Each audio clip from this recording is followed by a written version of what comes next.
Hey hunters, welcome back to the dark. Tonight, you're about to hear a lost case that happens right after home and leads straight into Asylum.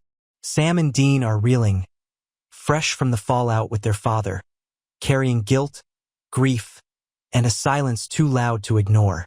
So when they stop in a quiet town where people are killing themselves, not out of despair, but because they confess to being unclean, they know something's deeply wrong.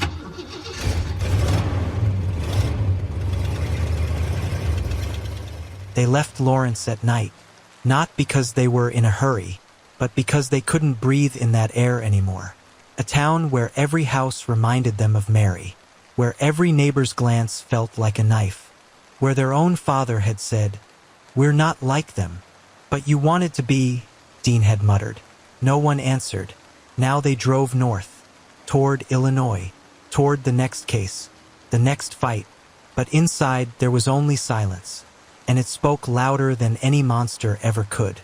On the third day, rain. Not a storm, just constant, nagging rain. The kind that seeps into your bones and won't let go. The road stretched ahead, slick, endless, like guilt. "I'm starting to hate Kansas," Dean said, one hand on the wheel, the other flipping a deep purple cassette. "This place is for cows, tornadoes, and family tragedies." "We're always in places like this," Sam replied, eyes still locked on his laptop. "Yeah, but usually we just kill the monster and leave. Not find out our dad's willing to murder strangers to avenge Mom." Sam went quiet. He knew it wasn't just a complaint. It was pain, deep, unspoken. They stopped in Marshall, Missouri, a small town with no welcome sign. Just a gas station, a diner with a flickering neon food, one letter dead, and a motel called Sleep Easy, with irony worthy of Dean himself.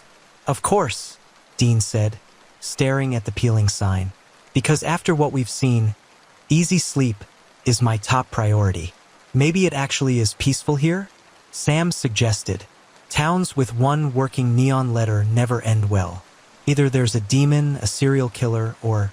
He glanced at the diner, a woman way too happy to see lonely men. That night, the radio crackled with news. Another suicide in Marshall. Local history teacher jumped from a third-floor window. Left a voice message before death. "Sorry, I was a bad man. Police do not rule out mass hysteria." Sam froze, then asked, "What did he say?" "I was a bad man," the announcer repeated. "I must be punished. Forgive me." Dean turned off the radio. "That's not hysteria. That's a challenge." "You think it's a case?" "What else? We've been driving for 3 days with no hunt. I'm running out of coffee jokes. Soon I'll start flirting with road signs." "You serious?" "No. But if I don't see a living woman who might appreciate my amazing car in the next hour, I might get serious." The next morning, they visited the sheriff. A former boxer, face scarred like a road map, handed them a file. 4th case in 2 weeks. All different people. Teacher, barber, 2 nurses. One thing in common.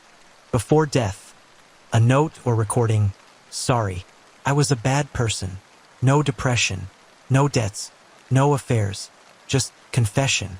Then "What do they confess?" Sam asked. "Nothing specific, just vague lines. I caused pain. I wasn't worthy.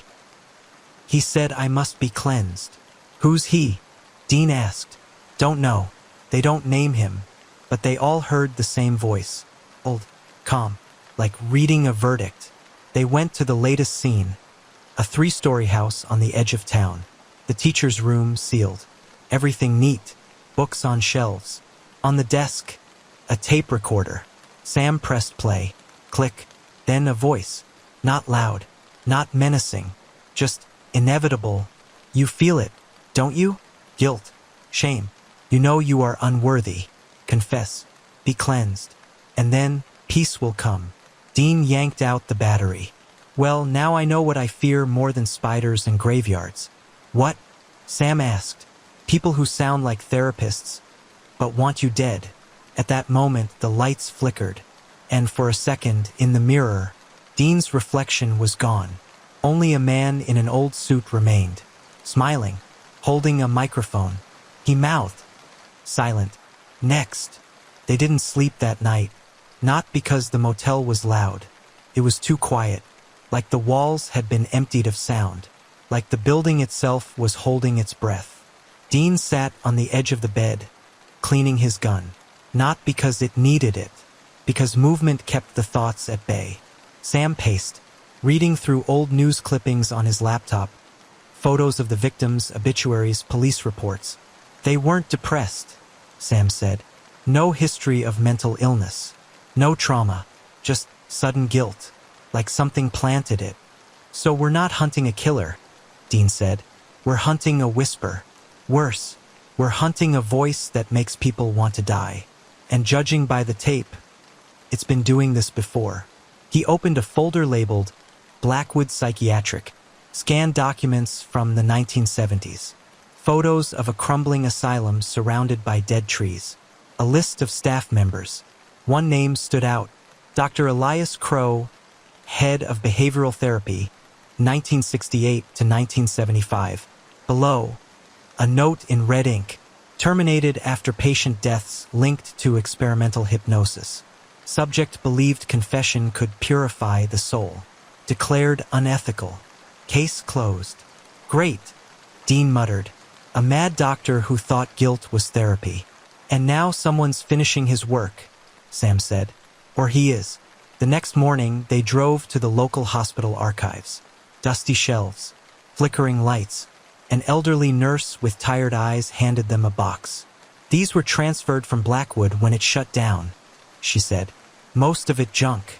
Old records, tapes, but some should have stayed buried. Inside, reels of magnetic tape. Labels faded. One read, Project Cleansing, Session 12, Drive E. Crowe." Sam took it to an old player in the corner. Pressed play. A man's voice, calm, authoritative, filled the room. "You are not evil. You are unclean. But you can be purified. Confess your sins, real or imagined, and peace will follow. Resistance is impurity. Silence is sin. Speak. Be cleansed." Dean looked at the label. Date, October 14th, 1973. Same day the first patient hanged himself in his cell. "He wasn't treating them," Dean said. "He was programming them. And now the program's running again," Sam whispered. That night, back at the motel, Dean woke up gasping. Not from a nightmare, from a voice, coming from the radio. Dead, but still speaking. "You carry guilt, Dean Winchester. Not for what you've done, for what you haven't. You failed her. You let her burn. Confess. Be cleansed." He tore the wires out. Silence. But then his phone buzzed. No caller. Just a voicemail. 1 second long. He played it. His own voice. Flat. Lifeless. "I was a bad brother." He deleted it. Looked at the mirror. For a second, his reflection didn't move with him. It stayed. Smiling. Whispering. "Next." Sam found him sitting outside, staring at the Impala. "You saw it too?" he asked.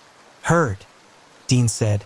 "It's in my head now, telling me I'm not enough, that I don't deserve to hunt, that I should just stop. It's not real. It's feeding on our doubts." "Yeah? Well, I've got a lot of them, and it knows every damn one." Sam sat beside him. "We find the source, the original tapes, the grave. Whatever's keeping him here, we destroy it. And if it's already inside us?" Sam didn't answer, but he knew this wasn't just another ghost. This was infection, not of the body, of the mind, of the soul. And the scariest part? You let it in when you listened. The rain returned that night, not gently. It fell like punishment, hard, relentless, turning the roads to rivers. Dean didn't sleep. He sat in the Impala, engine running, heat on full. Not because it was cold, because silence scared him more than sound. Every time he closed his eyes, the voice came back, soft, calm, like a lullaby from hell. "You are not a protector, Dean. You are a failure. You couldn't save your mother. You couldn't save your family. You only delay the inevitable. Confess. Be cleansed." He turned the radio on full blast. Led Zeppelin. But under the music, barely audible, the voice still whispered. He slammed it off, punched the steering wheel. "I'm not broken," he shouted into the dark. No answer, just the drumming rain. Sam found him like that. Knuckles bleeding, jaw clenched, eyes red. "You shouldn't be alone right now," Sam said quietly. "Maybe I should. What if it spreads? What if I say something and you start believing it?" "I won't." "How do you know?" "You heard it too. That thing used your voice. Told me I was a bad brother. But what if it tells you next? What if it says, 'He never loved you. He only stayed out of duty'?" Sam froze, because he'd already thought that. Many times. "That's not real," he said. "It's using our fears, twisting them, making us doubt each other." "Then why does it feel so true?" They went back to the hospital archives at dawn. The old nurse wasn't there. The door was unlocked. Inside, the box was gone. Only one tape remained on the floor. Label: Final Session, Drive E. Crowe, October 31st, 1975. Sam played it. Silence for 10 seconds. Then Crowe's voice, but different, faster, panicked. "They're shutting me down, accusing me of murder. But I didn't kill them. I cleansed them. They died in peace. They were grateful. And soon, they will return. My work will continue. Through memory, through sound, through those who listen. The voice doesn't die. It evolves. And when the unworthy gather, I will speak again." Click. End of tape. Dean exhaled. Long, slow. So he didn't just brainwash people. He uploaded himself into the recordings, Sam said. His consciousness, his obsession, it survived on magnetic waves. Every time someone plays one of these tapes, he gets stronger. And if enough people confess under his influence, he can manifest, like a ghost built from guilt. Exactly. They tracked the missing box to the local library storage, a damp basement beneath the main building. Boxes everywhere, dust thick, air stale. And in the center, a vintage reel-to-reel player, running, playing nothing. But the reels turned, as if feeding on silence. Dean approached, stopped the machine, pulled out the tape. Label: Master Reel, Project Cleansing. "This is it," Sam said. "The source. Destroy this." And the voice dies. Dean held it up, looked at it like it might bite. "Great. So we burn it, salt it, bury it." In that moment, the lights died. The air dropped 10 degrees. And from every speaker in the room, from radios, intercoms, even dead phones, a single voice, layered, echoing. "You have heard. You are unclean. Confess. Be cleansed." Shadows moved, not from light, from sound. A figure formed, tall, thin, in a 1970s doctor's coat, holding a microphone like a scepter. "I am not a monster," Dr. Elias Crowe said. "I am salvation, and you are my final patients." The voice didn't just speak, it filled the room. Not from one speaker, from all of them. Radios, phones, fire alarms. Even Dean's dead iPod whispered, "Confess, be cleansed." Crowe stood at the center, tall, gaunt, eyes black with static, his coat pristine, his hands steady on the microphone. He didn't look like a ghost. He looked like a conductor, and the room was his orchestra of guilt. "You don't have to fight," he said, calm, almost kind. "Just admit your sins. Let go of the pain. I will make it stop." Dean raised his gun, salt round loaded. "Sorry, Doc. I've had enough therapy for one lifetime." He fired. The blast hit Crowe in the chest. No blood, no scream, just a burst of static. A flicker. Then he smiled. "Bullets don't silence voices. Only confession does." Sam grabbed the master reel, started for the door, but every exit slammed shut. Lights flickered. Tapes began to play, dozens at once. Voices layered over each other. "I was bad. I failed them. I should die." Dean clutched his head, fell to one knee. "It's in my skull. Like worms. Fight it." Sam shouted, but even his voice wavered. Because beneath the noise, he heard it too. You left him. You wanted out. You don't belong with them. Confess. Be cleansed. Sam dropped the tape, pulled out his knife, slashed his palm. Blood dripped onto the reel. You want confession? Fine. Confess I've thought about leaving, about law school, about a normal life. I've wanted out. I've hated this hunt. I've blamed Dad. I've doubted Dean. And yeah, sometimes I wish Mom died so I wouldn't have to live like this. Silence. For 1 second, the tape stuttered. Crowe turned. Eyes narrowed. Good. You are ready. No, Sam said. I'm not confessing to you. I'm saying it to myself. To own it. Not to cleanse. To live with it. He threw the bleeding hand forward. My guilt is mine, not yours. And you can't use it. The tape screeched. Crowe staggered, as if punched by truth. Dean saw it. Understood. He stood. Looked straight at the monster. All right, Doc. Let's talk about me. Crowe smiled. Hungry. Yes. Let us begin. I did fail her. Mom. I was 10 feet away and I couldn't save her. I carry that. Every damn day. But I don't want peace. I don't want to be cleansed. I want to fight. For her. For Sam. For everyone like us. He stepped forward. And another thing, I lie. A lot. To women. To cops. To myself. I pretend I don't care. That I'm fine. That I'm not scared. But I am. All the time. And I stay anyway. Crowe flinched. The lights dimmed. So go ahead. Call me unworthy. Call me broken. But I'm still here.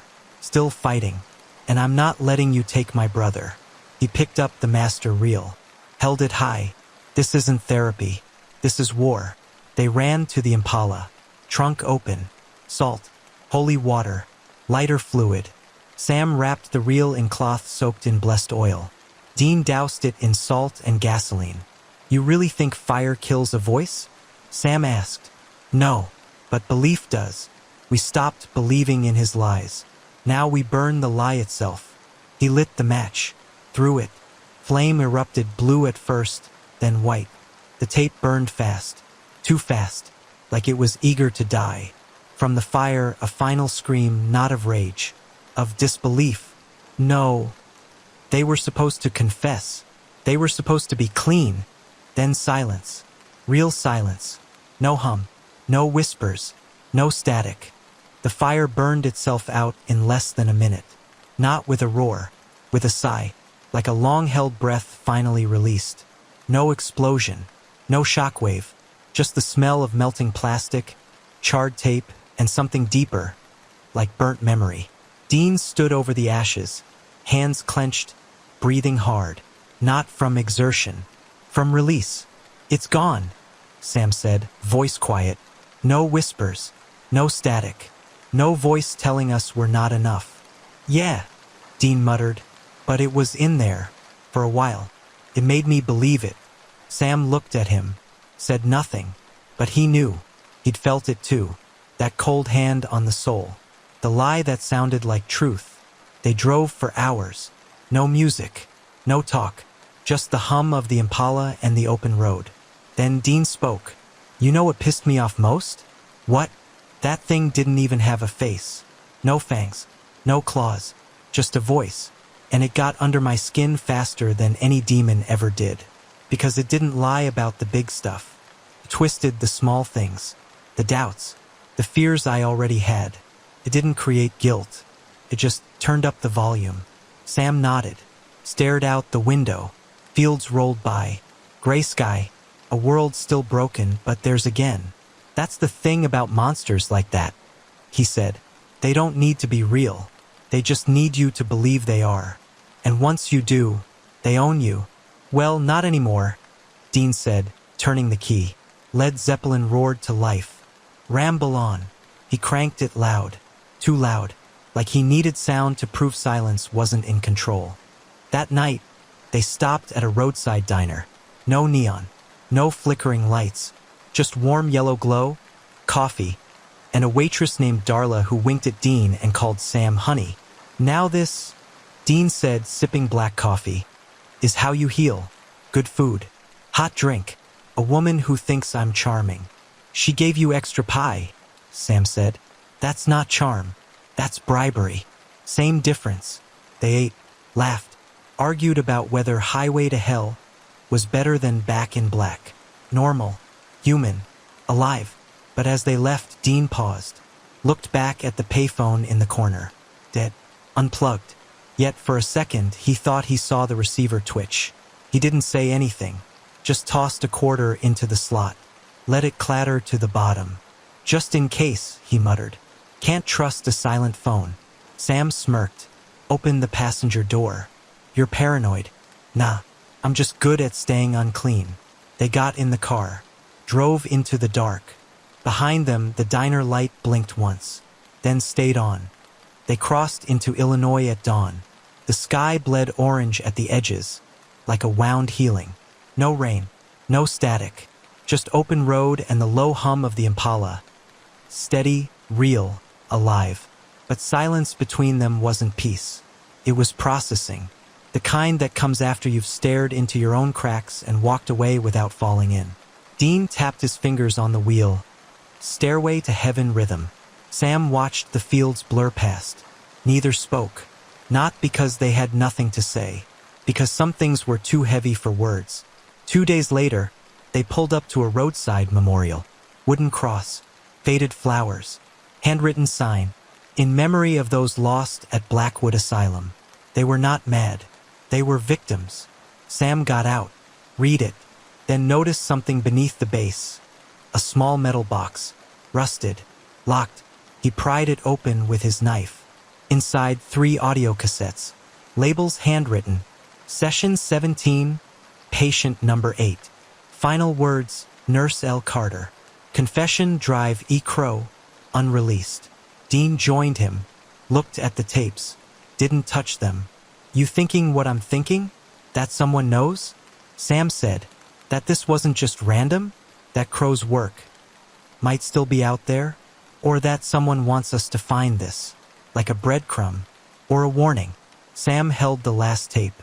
Confession, Drive E. Crowe. His thumb hovered over the edge. We don't play it. Hell no we don't, Dean said. Last time someone listened to Crowe, they jumped off a roof. We bury these, deep, with salt and fire. Sam nodded, but didn't move. Do you think he was always evil? Or did he believe he was doing good? Doesn't matter, Dean said. Good intentions built plenty of hells. And we've been through enough of them. They dug a hole under the memorial, buried the box, poured salt, lit the fire, watched it burn. That night, in a motel outside Bloomington, Sam couldn't sleep. He sat by the window watching the parking lot. A man walked by, normal clothes, head down, then paused, looked up, straight at Sam, smiled. Not friendly, not threatening, like he recognized him. Then he turned and walked away, got into a car, drove off. Sam didn't tell Dean, but he checked the radio, tightened the salt line, sat awake until sunrise.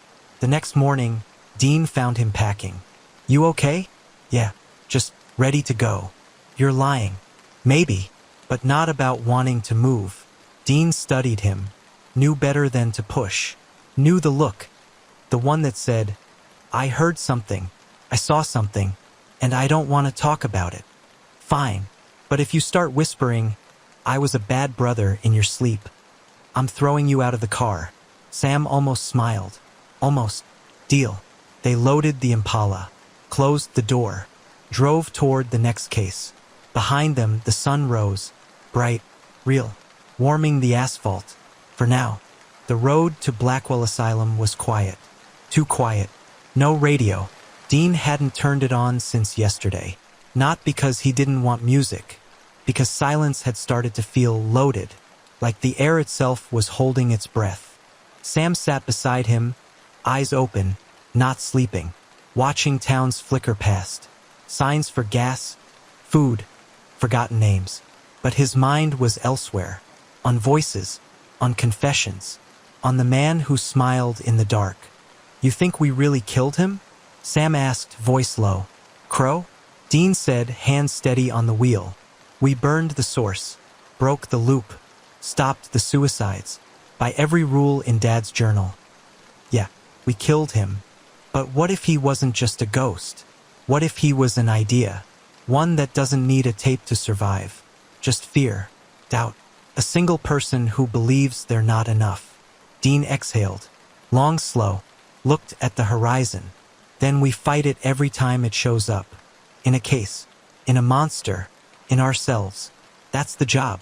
They arrived at dusk. Blackwell Asylum stood like a wound in the earth. 3 stories of cracked brick, boarded windows, and a history soaked in screams. Weeds choked the entrance. A rusted sign hung crookedly. Do not enter. Trespassers will be prosecuted. Funny, as if law could keep something out. They stepped through the broken gate. Flashlights cutting the dark. Salt in pockets. Knives within reach. But they weren't here for ghosts. Not yet. They were here because the news had called it in. Man jumps off asylum roof. Survives. Says he heard a voice telling him to confess. Police find no injuries. Just a smile. Dean stopped at the base of the building. Looked up. So, this is where it starts. Or where it continues, Sam said. Nah, this is just another chapter. And this time we already know the villain. He pulled out his gun. Loaded it with salt rounds. Let's go remind him who the real patients are. Inside, dust, rot, the smell of old medicine and wet concrete. Rooms frozen in time, rusted gurneys, straitjackets hanging like ghosts, walls covered in scratched messages. He says I'm clean now. I confessed and he loves me. The voice is God.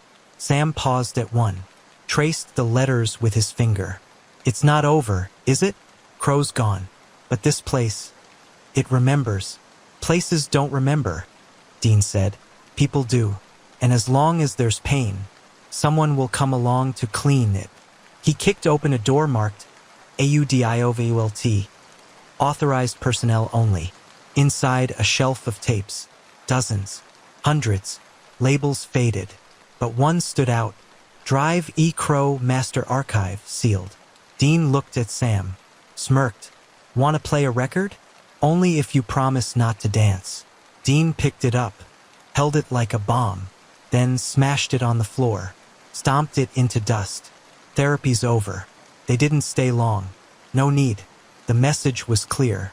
Back in the Impala, engine roaring, Dean finally turned on the radio. Carry on my wayward son. Poured out, loud, defiant. Alive. Sam leaned back. Closed his eyes. Not asleep. Just present. Dean glanced at him. Said nothing. But his hand drifted to the amulet under his shirt. Touched it. Let it go. They drove forward. Into the night. Into the next hunt. Into the dark. But not broken. Not cleansed. Not fixed. Just brothers. Still fighting. Still human. And somewhere, deep in the static between stations, a whisper tried to rise. But the signal was too weak. The fire too bright. The voices in the car too loud.